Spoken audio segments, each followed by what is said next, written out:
Hello, I'm Tim Smith with the Adams County Historical Society. And today, we're along the Baltimore Turnpike, one of the busiest roads that leads into Gettysburg today.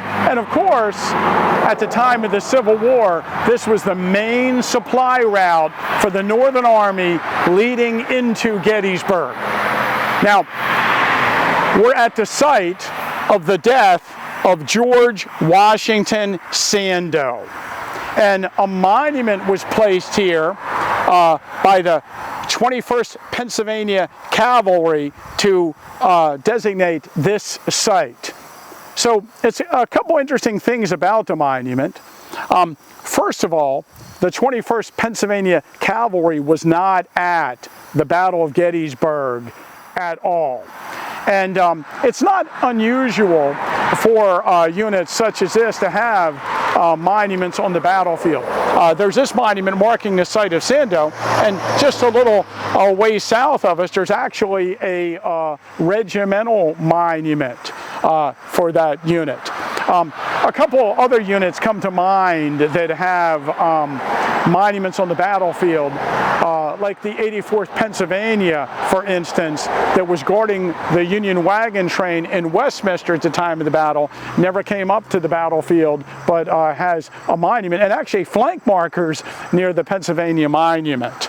But of course, they were a really good unit in the war, don't get me wrong. And I think part of it is that these units with the Army of the Potomac wanted to be recognized on the battlefield of Gettysburg, along with the other regiments from the Army of the Potomac that had monuments here. Now, George Washington Sandoe, like I say, was never a member of the 21st Pennsylvania Cavalry. Basically, he was a member of the Adams County Cavalry, commanded by Captain Robert Bell. And on June 23rd, 1863, they were mustered into service. And this unit, the Adams County Cavalry, was scouting in the area of Gettysburg prior to the battle. And on June 26th, Juba Early's men came over the South Mountain Range and marched towards Gettysburg, and there was a skirmish with the 26th Pennsylvania Emergency Regiment near Marsh Creek. The 21st Pennsylvania Cavalry was there with the unit. They actually retreated through the town of Gettysburg.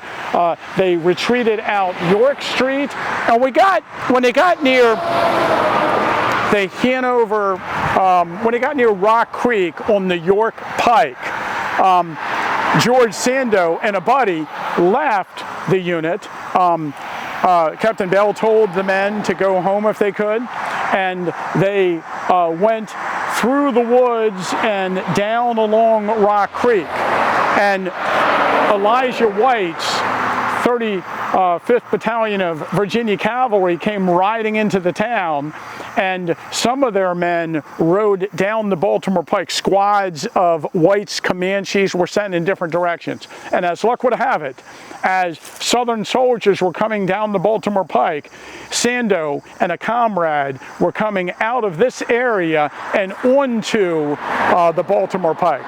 Apparently, a comrade with Sandoe, his horse jumped the pike and took off, but Sandoe's horse refused to jump. Sandoe was kind of trapped. A few shots were fired, and Sandoe was killed. Now, the monument says he's the first Union soldier killed at Gettysburg. Of course, this was an action on June 26th. This is not really the Battle of Gettysburg. If we're going to be technical about it, there was a Union soldier of the 10th New York Cavalry that had been killed in Gettysburg in 1862 in an accident. He's not the first Union soldier killed during the Gettysburg campaign. That would be William Rill, who was killed near Greencastle in Pennsylvania on June 22nd. On June 23rd, there was an incident of the Bushwhacker, and there was a guy in the 14th Virginia Cavalry killed in the battle. I guess we could say he was the first Union soldier killed near Gettysburg during the Gettysburg campaign. I think it's gets very convoluted when we start getting into who was the first this or the first that. But he was killed as a member of Captain Robert Bell's Adams County Cavalry. Now, this unit, the Adams County Cavalry, would actually end up being at Wrightsville. And then, of course, near Columbia, the 21st Pennsylvania Cavalry was formed in July and August in Chambersburg and Harrisburg, and various companies were put together and formed into this regiment. So that's why the unit he was killed as a member of would later be part of the 21st Pennsylvania Cavalry, and that's why the monument is here. If you like the content we've been putting up on our YouTube channel, please hit the subscribe and like button. And again, share this video with your friends.